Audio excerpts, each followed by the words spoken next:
Masama ang kutob ko. Sigurado akong pakana ni Roxanne ang pagkawala ni Lyra at kung bakit niya inuurong ang kaso. Sigurado ako na may dahilan.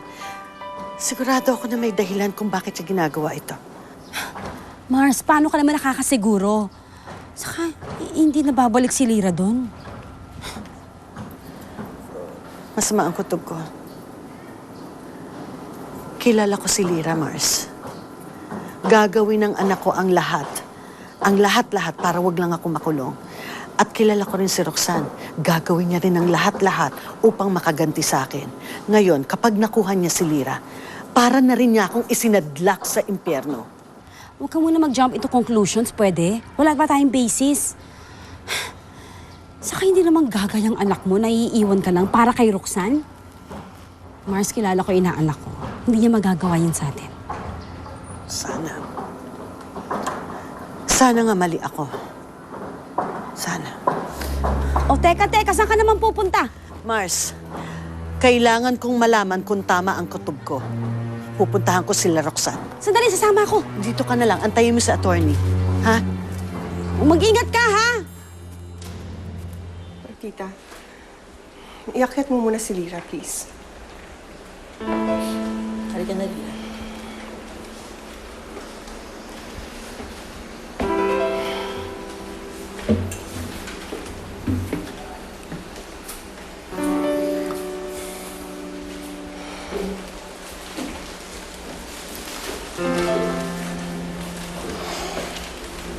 Para saan yung mga bulaklak na yan?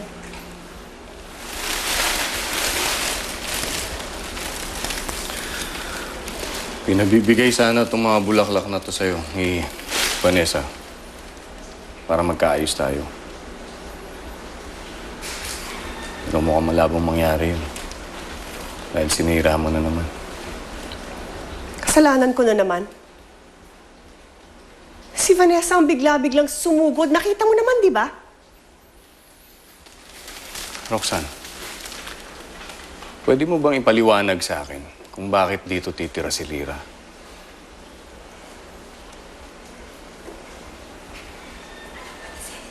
Alam ba ni Senny to? Wala nang magagawa si Zenny. Desisyon ni Lyra na tumira dito.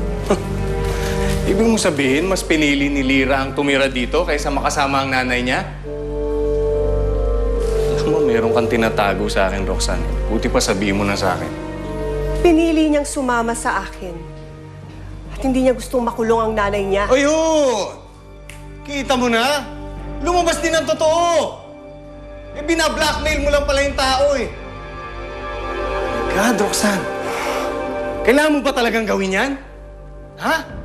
Oh, dahil gusto kong parusahan si Zenny. Gusto kong maramdaman niya kung paano mawala ng anak. Parusahan? Eh, hindi pa nga napapatunayan sa korte kung may kasalanan yung tao. Bakit paparusahan mo kagad? Alayo, hindi naman kailangan ng pruweba eh. Anong pruweba? Alam ng nanay yon. Anong alam? Wala ka namang alam eh. Gawa ka ng gawa nang wala namang basihan. Ano?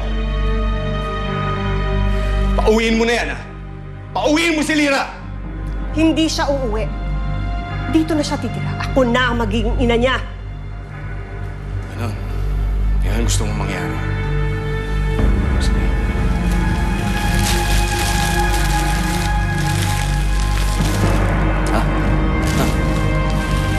Kalimutan ko, Roxanne. Para sa'yo nga pala tong bulaklak na to. Ito, oh. Ayan, oh. Diba? Bagay na bagay sa'yo, di ba? Sirang-sira. Parang ulo mo.